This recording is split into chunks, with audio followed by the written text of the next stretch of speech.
Jim Ratcliffe, or Sir Jim Ratcliffe, gave his first interview as Manchester United co-owner, Gab, and said that it was absurd that Newcastle won £20 million for sporting director Dan Ashworth, who could then end up on gardening leave. What do you make of all this? Because we haven't had you were aware when we started talking a lot about Dan Ashworth with Stuart Robson and Don Hutchinson. Where do you stand first on the fact that he seems he's the one that they want, and then secondly, that the Newcastle want to become. Yeah. First of all, I'll take the second one first, if I may. Newcastle have every right to do this.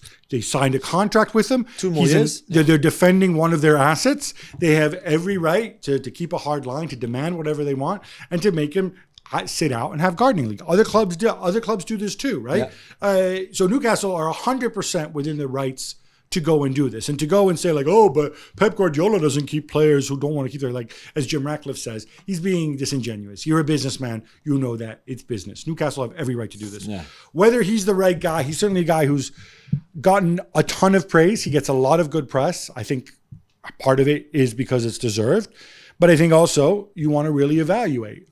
This is the same guy who, when he was with England, he appointed Aidy Boothroyd and for the under 21s. And he did a great job. England are really good now, became good while he was there. But I want to ask him, like, dude, what were you thinking with this Aidy Boothroyd, right? Yeah. Because it's just, it's not whether you think he's good or bad. It's a style of football. It doesn't make any sense, right? Yeah. So you'd want to look at stuff like that. You'd want to look at his appointment of Sam Allardyce with England. You just ask him, was it your choice or was it somebody else's? Well, what do you see football-wise? But beyond that, I mean, what he did at Brighton, I think, speaks for itself. More United. Luke Shaw is out for the rest of the season and possibly the Euros too. Jules, how big a blow is this? Yeah, I think it's a massive blow for United, of course. That means probably Diogo Dalot playing at left back and Wan-Bissaka at right back.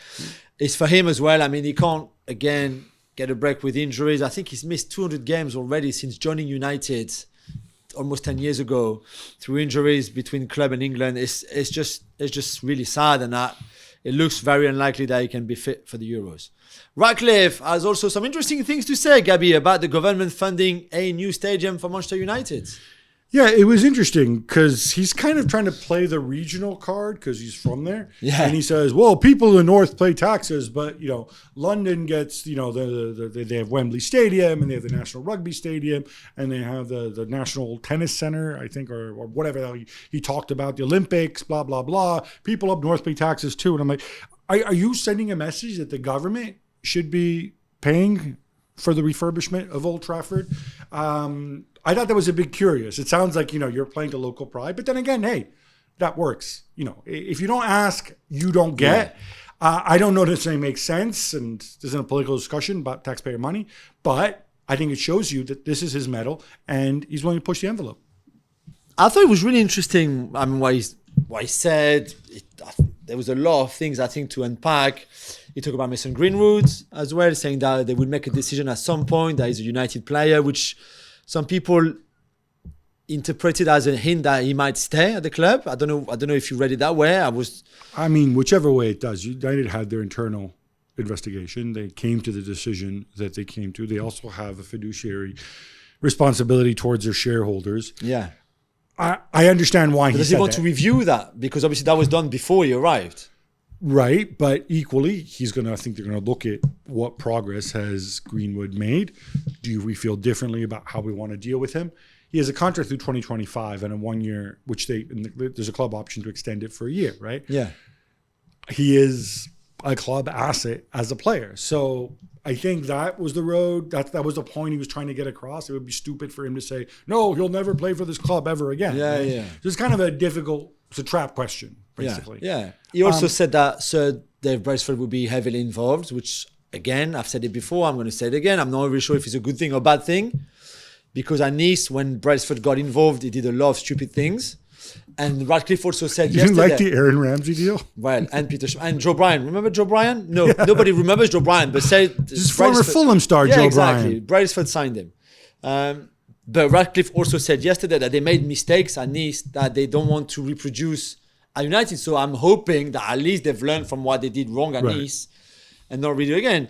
Maybe one of the most interesting things, if you're a United fan as well, is what he said about the stadium. And we mentioned it a little bit there. I won't lie, I was a little bit lost because he said having a brand new stadium for United would cost you £2 billion.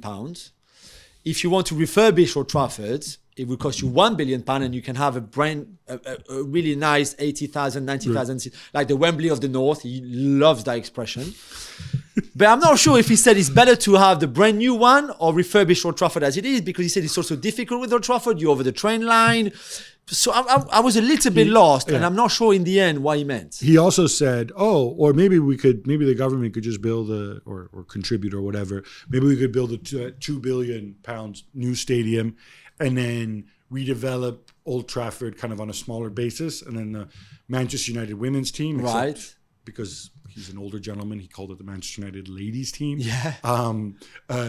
Could play there, maybe youth teams, maybe other local teams. Kind of like, how Barcelona have the mini estadio. Yeah. I don't know. Look, I'm sure that United have a plan for this, and they've been through the plan. I don't think they want to reveal the plan. So he goes off and he talks about a million different possibilities, because at this time they don't want to commit to anything. Yeah. Right? They don't want to reveal. They don't want to show. Yeah, their which hand, is fair right? enough. I'm giving him the benefit of the doubt here. Yeah. I don't want to believe that he came out and he said all these possibilities because he hadn't thought about it. Surely he has.